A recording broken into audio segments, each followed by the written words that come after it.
नमस्कार दोस्तों, स्वागत है आप सभी का हमारे कार्यक्रम हिंगरेज़ी लाइव में।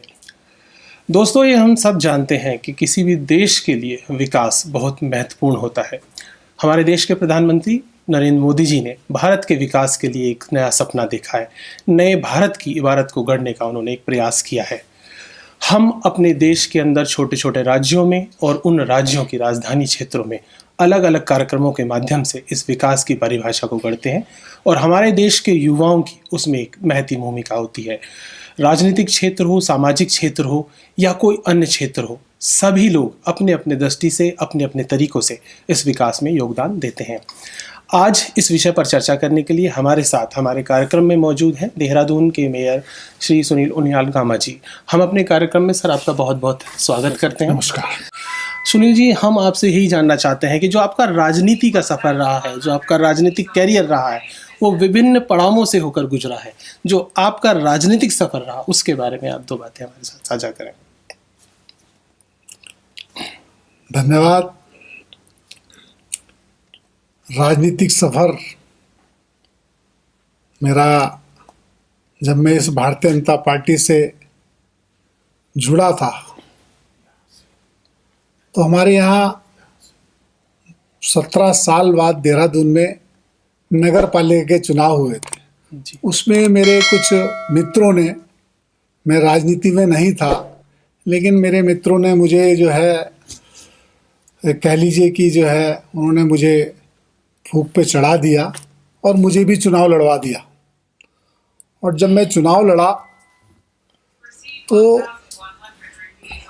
ठीक स्थिति में मैंने चुनाव लड़ा और कुछ समय के बाद आज स्वर्गीय हरबंश कपूर जी हमारे बीच में नहीं हैं, उन्होंने मुझे भारतीय जनता पार्टी से जोड़ दिया जी।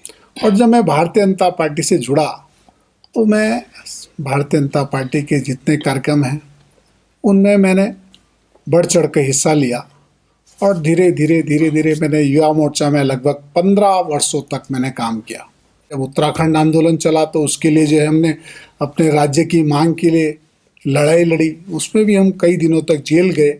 ऐसी तमाम जो है हमने जो अपना राजनीतिक सफ़र हमारा रहा है उसमें सामाजिक और क्षेत्र की समस्याओं के समाधान के लिए निरंतर हमने संघर्ष किया, चाहे उसके लिए हमें कई मुकदमे भी झेलने पड़े। वो मुकदमे भी हमने, क्योंकि हमने समाज के लिए जो मुकदमे झेले, समाज के लिए अगर हम जेल गए तो हमें अपने आप पे जो है गौरवान्वित महसूस करते हैं कि हमने इस उत्तराखंड राज्य के लिए जो उनकी हमारी मांग थी, उस मांग के लिए हमें जेल जाना पड़ा। उसके लिए हम अपना जेल भी गए। देखिए, हमारे साथ हमारे सहयोगी सिद्धार्थ जी मौजूद हैं, तो आप कुछ सवाल जो पूछना चाहते हो जी। सुनील जी, मैं आपसे ये सवाल पूछना चाहता हूँ, आप हमारे हिमगिरी यूनिवर्सिटी के छात्र छात्राओं को क्या संदेश देना चाहते हैं कि वो अपने डेवलपमेंट और आगे फ्यूचर के लिए क्या करें, किस तरीके से पढ़ाई करें? देखिए, मुझे बच्चों के बीच में जाना अच्छा लगता है। अभी मेरा जो स्वच्छ भारत का अभियान जो हमारा 2022 का स्वच्छता सर्वेक्षण चल रहा है, मैं लगभग हमारे नगर निगम की टीम 50,000 बच्चों के साथ हम जुड़े हैं।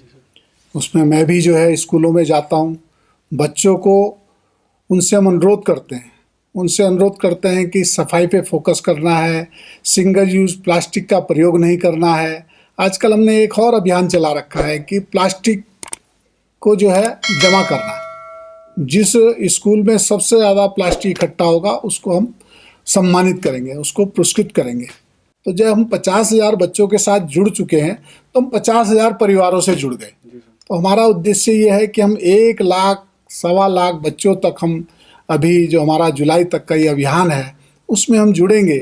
तो जो हमारा स्वच्छ दून सुंदर दून का जो नारा है, जब लोग जागरूक होंगे, जन सहभागिता होगी, तो निश्चित रूप से जो है हमारा ये सफाई का जो अभियान है ये सफल होगा। क्योंकि भारत के प्रधानमंत्री माननीय नरेंद्र मोदी जी ने भी स्वच्छ भारत अभियान जो है उन्होंने 2014 में प्रारंभ किया था और आज जो है शहरों में जो है उसमें कंपटीशन है। हर शहर चाहता है कि मेरा स्वच्छ भारत अभियान में मैं प्रथम स्थान आऊँ। तो ऐसे उत्तराखंड में भी जो हम लगातार जो है हमारा देहरादून प्रथम स्थान आ रहा है। हम 384 रैंकिंग पे थे, आज हम 82 पे हैं। तो इसलिए हमने जब लोगों की जिसमें जन सहभागिता हुई है, लोगों को जागरूक किया है, तो उसका परिणाम यह है कि आज हम सफाई की ओर आगे बढ़ रहे हैं। अब सब देखिए सुनील जी, आपने बहुत बेहतर बात बताई है। हम सब जानते हैं कि मैं अकेला ही चला था जानिबी मंजिल, मगर लोग साथ आते गए और कारवां जुड़ता गया।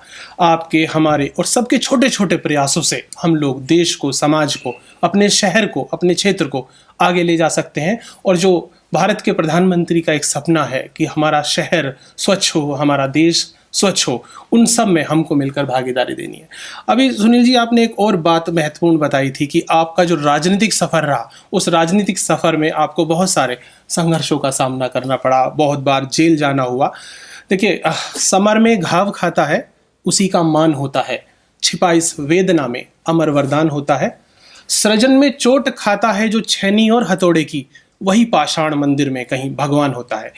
हम अपने सृजन के समय में दुख उठाते हैं, कष्ट उठाते हैं, तो निश्चित ही हम ऐसे बन के आते हैं कि हम अपने साथ साथ समाज का भी उद्धार कर सकते हैं। एक इसी कड़ी में एक सवाल मैं आपसे जानना चाहता हूं कि आपने उत्तराखंड राज्य के लिए, इस शहर के लिए बहुत सारी योजनाओं को, परियोजनाओं को शुरू किया है और उसके विकास के लिए सोचा है। आप अगले कुछ आने वाले वर्षों में देहरादून को कहाँ देखते हैं? देखिए, देहरादून जो है, जो हमारा, हम बात करें कि अंग्रेज़ों ने देहरादून बसाया था, इसलिए बसाया था कि यहाँ की आबो हवा अच्छी थी, यहाँ का वातावरण अच्छा था, यहाँ सीमित संख्या थी। लेकिन आज जो है, राजधानी होने के नाते और उत्तराखंड में पलायन की समस्या को देखते हुए देहरादून में जो है बहुत ज़्यादा प्रेशर है जी। देहरादून की सड़कें वही हैं, लेकिन हमारी गाड़ियाँ इतनी हो गई हैं कि 24 घंटे हमारा जाम रहता। हमारा प्रयास रहेगा कि आने वाले समय में हमें जाम से मुक्ति मिले।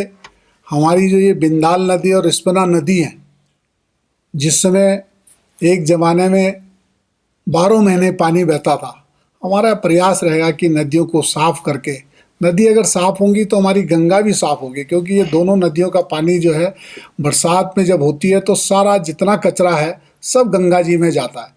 तो हमारा प्रयास है कि रिस्पना को भी हम साफ़ करेंगे, हम बिंदाल को भी साफ़ करेंगे, और जो यहाँ की जो गंदगी है वो गंगा में न जाए, इसके लिए हमारा प्रयास है। प्रधानमंत्री नरेंद्र मोदी जी का भी जो नमामि गंगे का जो प्रोजेक्ट चल रहा है, वो गंगा को साफ करने के लिए, क्योंकि जितना भी जो गंदगी है हमारी, वो सारी इकट्ठी होके जो है गंगा में जाती है, वो गंगा में न जाए, इसके लिए हम प्रयास कर रहे हैं। बहुत महत्वपूर्ण बात बताई है कि हमको गंगा, जिसे हम लोग माँ भी कहते हैं, उस नदी के लिए, जो इस देश की जीवनदायिनी नदी है, उसके बचाना है, उसका संरक्षण करना है।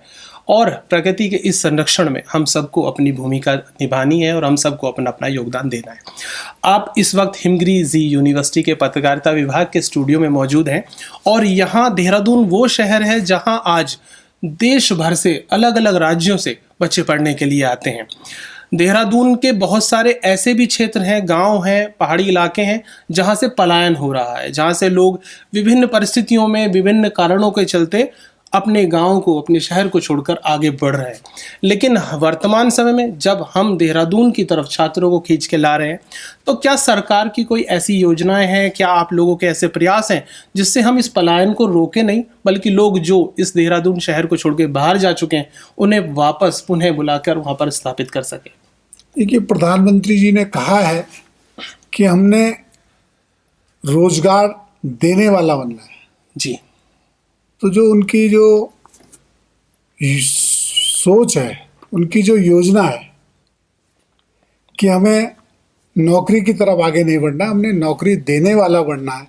अभी जो हमारा होम स्टे हमारे राज्य में प्रारंभ हुआ है, ऐसी अनेक योजनाएं हैं जिनसे जब अपने घर में आदमी को रोजगार मिल जाएगा तो वो अपना घर नहीं छोड़ना चाहेगा। रोजगार के लिए ही जो है पलायन होता है।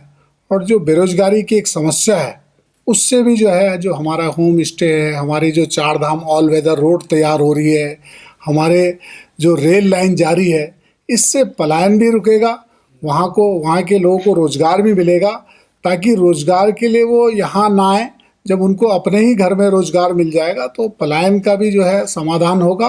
और एक बेरोजगारी जो एक बहुत अधिक मात्रा में जो है, चाहे हमारा उत्तराखंड हो चाहे देश में हो, बेरोजगारी की जो समस्या उससे भी हमें निजात मिलेगी। अब मेरे साथ हमारे स्टूडियो में मेरे सहयोगी सिद्धार्थ तोमर मौजूद हैं। सिद्धार्थ जी, आप एक युवा भी हैं और आप छात्र भी हैं, तो आपके दृष्टिकोण से, आप क्योंकि छात्रों को बहुत नज़दीक से जानते हैं, उनके बीच रहते हैं, तो छात्रों के सुनील जी से किस तरह के सवाल हो सकते हैं, किस तरह के विचार हो सकते हैं, वो सरकार से, हमारे जो क्षेत्र के प्रतिनिधि हैं उनसे क्या एक्सपेक्टेशन रखते हैं, अगर आप हमारे सुनील जी से पूछना चाहें। सर, मैं आपसे यही पूछना चाहता हूँ, जैसे कि आप अभी बाहर बोल रहे थे कि नशा हमारे प्रदेश में बहुत ज़्यादा फैल रहा है, स्टूडेंट्स को उसके लिए कैसे रोका जाए, कौन सी पहल की जाए कि बच्चों तक नशा ना पहुँचे? देखिए, सरकार तो अपना काम कर ही रही है, लेकिन जब तक हम खुद जागरूक नहीं होंगे, जब तक इसमें पब्लिक जागरूक नहीं होगी, जब तक इसमें हर आदमी जागरूक नहीं होगा, इस समस्या का समाधान नहीं होगा। इस समस्या का समाधान तभी हो सकता है जब इसमें हर लोग जो है जागरूक हो, हर माता पिता जो है दूसरे के बच्चों को भी अपना बच्चा समझे, और जो बच्चा इस गलत लाइन में जा रहा है उस बच्चे को जो है उस गलत लाइन से बचाने के लिए उसको दंडित करने से उसका समाधान नहीं होगा। उसकी काउंसलिंग करनी पड़ेगी, उसको समझाना पड़ेगा, उसको जो है उसके भविष्य के बारे में अगर हम उसको ठीक ढंग से हम समझा पाएंगे तो निश्चित रूप से ये जो नशा है, नशा भी जो है नशे से भी दूर होगा, और जो उसको एक लाइन जो उसको मिलनी चाहिए उससे लाइन मिलेगी। मैं सभी अपने देहरादून वासियों से अनुरोध करना चाहता हूँ कि बच्चों को जो है, चाहे किसी का भी बच्चा, उसको अपना बच्चा समझें, गलत दिशा में जा रहा है उसको सही दिशा उसको दिखाएं। जितने हमारे बच्चे हैं, मैं उनसे भी अनुरोध करना चाहूँगा कि जो आपका सहपाठी है, आपका मित्र है, आपका जो गलत लाइन में जा रहा है, उसको हमारा भी कर्तव्य है, हमारा भी दायित्व है कि उसको उस लाइन से गलत दिशा से हटाकर उसको सही दिशा में ले जाना। ये हम सबको, दोस्तों, जितने भी लोग हमारे इस कार्यक्रम को आज देख रहे हैं, जहाँ तक भी हमारा ये कार्यक्रम पहुँच रहा है, मैं सुनील जी के माध्यम से हम सब मिलके एक दूसरे से यही अपील करते हैं कि हमें अपने अड़ोस पड़ोस, अपने समाज, अपने इर्द गिर्द के हर व्यक्ति को देखना होगा। हमें अपनी नैतिक जिम्मेदारी समझनी होगी। हम आखिरकार, हमारा जन्म क्यों हुआ है, हम अपने शहर के प्रति, अपने क्षेत्र के प्रति अपनी जिम्मेदारियों को समझें। एक दौर ऐसा भी था जब गांव के अंदर, पड़ोस के अंदर अगर कोई बच्चा कोई गलत हरकत करता था तो पड़ोस का व्यक्ति उसे अपना बच्चा समझकर उसे ट्रीट करता था, उसको समझाने का प्रयास करता था। आज हमारी इस प्रवृत्ति में बहुत बड़ा परिवर्तन आया है। तो मोदी जी का, जो हमारे सुनील जी एक प्रयास अपने स्तर से उनके विज़न को बढ़ाने का देहरादून में प्रयास कर रहे हैं। सफल बनाना है देश को, नई सोच है, नया जोश है। इसके साथ हमें देश को, समाज को स्वच्छ रखना है। हम हमारे कार्यक्रम में आए हमारे अतिथि देहरादून शहर के मेयर श्री सुनील उनियाल गामा जी का अपने कार्यक्रम में बहुत बहुत धन्यवाद करते हैं, और एक बार फिर पुनः आग्रह करेंगे आप लगातार हमारे कार्यक्रम आते रहें। नमस्कार। धन्यवाद।